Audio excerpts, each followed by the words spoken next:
ఈరోజు కోసం ఒక మంచి థాట్ అంటే ఆలోచించండి. సో నమ్మకాలు లేని మనిషి ఎవడన్నా కనిపించాడా మీకు భూమి మీద?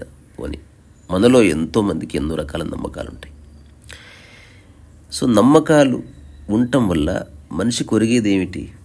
ఒకవేళ నమ్మకాలు తీసేస్తే మనసులో మనిషి కోల్పోయేది ఏమిటి? ఇది ఒక అబ్జర్వేషన్. అనుకోకుండా ఓషో చెప్పిన ఒక చిన్న మాట వినిపించింది, ఒకసారి వినండి. I do not believe in anything. అంటే నేను దేన్ని నమ్మను. Simple statement. It is not a question of God. I do not believe in believing. అంటే నేను దేవుణ్ణి నమ్ముతావా అట్లా కాదు, అసలు దేన్ని నమ్మను. అండ్ ఓషో అన్నాడు, I do not believe believing అన్నాడు. అంటే నేను నమ్మడాన్ని నమ్మను అన్నాడు. My approach is to know. నేను తెలుసుకోవాలనుకుంటాను. And knowing is a totally different dimension. So తెలుసుకోవడం అనే ప్రక్రియ ఒక కొత్త తరహా పద్ధతి, వైఖరి. It starts from doubt. It does not start from believing. So తెలుసుకునే వాడికి ప్రశ్న వస్తుంది. తెలుసుకునే ఉద్దేశం లేనివాడు just నమ్ముతాడంతే. The moment you believe in something, you have stopped inquiring. ఎక్కడ ఎంక్వైరీ ఆగిపోతుందో అక్కడ మాత్రమే బిలీవింగ్ ఉంటుంది అంటున్నాడు. Belief is one of the most poisonous things to destroy human intelligence. So మనిషికున్న చైతన్యాన్ని నాశనం చేసే ఒకానొక విషపు చుక్క నమ్మకం. ఇంత స్పష్టంగా చెప్తున్నాడు అసలు. All the religions are based on belief. అన్ని మతాలకి ఆధారం బిలీఫ్సే, నమ్మకాలే. Only science is based on doubt.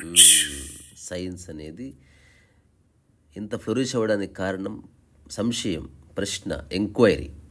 They don't just బిలీవే లేదు అసలు, just. And I would like the religious inquiry also to be scientific. So even ఆధ్యాత్మిక పరమైన లేదా మతపరమైన విషయాలు కూడా సైంటిఫిక్గా ఉండాలి. అంటే జస్ట్ నమ్మడం మానేసి అది ఏమిటి అని ప్రశ్నించగలగాలి. ఇప్పుడు నేను ఏవైతే ఆడియోస్ మధ్య మధ్యలో షేర్ చేస్తున్నానో అవి నేను నా అనుభవంగా చెప్తున్నవి. సరే, వాళ్ళంత గొప్పగా నేను చెప్పకపోవచ్చు, వాళ్ళలాంటి భాష నాకు రాకపోవచ్చు, but whenever I feel as ఇదే నేను కూడా అనుభూతి చెందాను, ఇదే నా జీవితానికి ప్రమాణం అనుకున్నవే షేర్ చేస్తున్నాను. సో చాలా రేర్గా దొరుకుతాయి అన్నమాట. ఒక గురువు చెప్పిందైనా, లేకపోతే సద్గురు చెప్పిందైనా, భగవాన్ చెప్పిందైనా, మన సమాజంలో కేసీఆర్ చెప్పిందైనా, లేదా మన పక్కింటి వాడు చెప్పిందైనా, అది సత్యంకి డోర్ ఓపెన్ చేయగలగాలి. సో నమ్మకాలు లేని మనసు కనబడడం చాలా కష్టం. నేను సరదాగా ఒకసారి ఫ్రెండ్స్తో అన్నమాట, నేను కాళ్ళ మీద నిలబడతాను, నమ్మకాళ్ళ మీద కాదు. ఏది డైలాగ్ భలే ఉంది, సినిమాలు పెట్టుకుంటాను. భాషలో ఒక చిన్న మ్యాజిక్ ఉంది. నేను చెప్పిన తర్వాత గమనించండి. మీరు వాడే ప్రతి పదానికి షాడో మీనింగ్ ఉంటుంది. మీరు మీ కన్వీనియంట్ని బట్టి ఒక పదాన్ని వాడతారు, అంతే. ఇప్పుడు అబ్బాయి ఎలా ఉన్నాడు, ఈడు జోడు బాగుంది అంటారు. యూఆర్ సింప్లీ సేయింగ్ అబ్బాయి అంతగా బాగాలేడు, ఎందుకంటే మా అమ్మాయి ఉన్నట్టు ఉంది. సో మనిషికి ఉన్నది ఉన్నట్టు చెప్పడం భయం.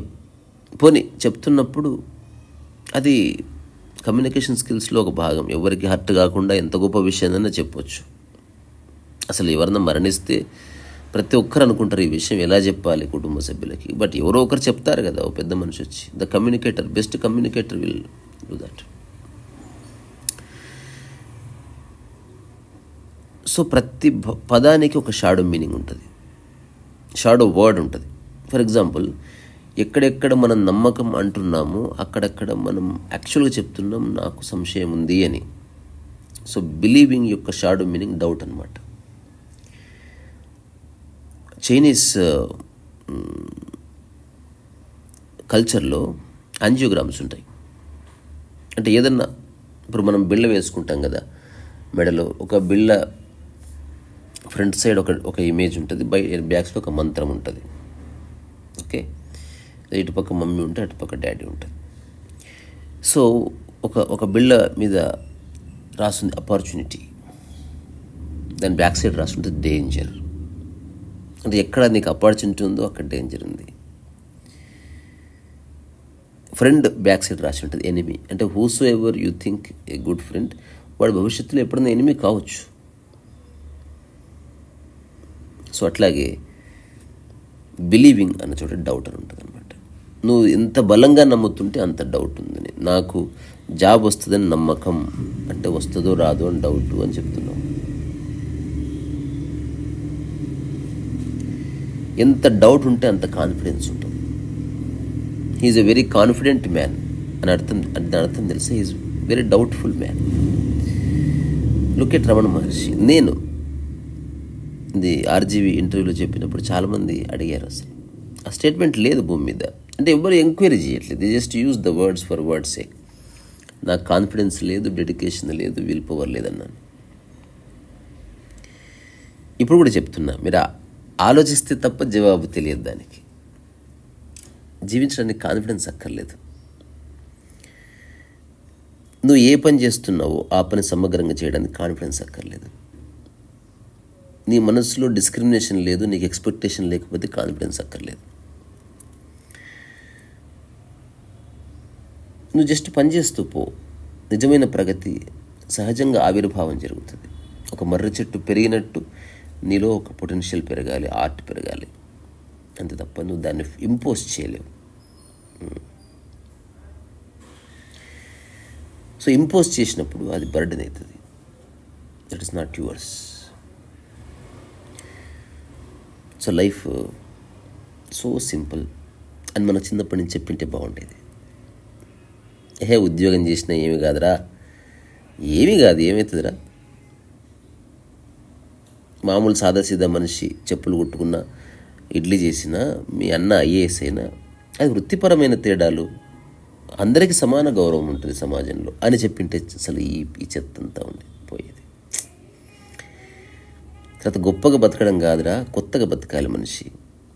పుట్టిన పిల్లవాడు గొప్పగా ఉండడు, కొత్తగా ఉంటాడు. సో జీవితం అంటే గొప్పగా జీవించడం కాదు, గొప్ప అనేది పోలిక వల్ల వస్తుంది, కొత్త అనేది అసలు ఏ పోలిక లేకపోతే వస్తుంది. సో కొత్తగా జీవించండి, అన్ని నమ్మకాలను వదిలేయండి. నేనైతే వదిలేశాను, ఎవరిష్టం వాళ్ళు వదిలేశారు. సో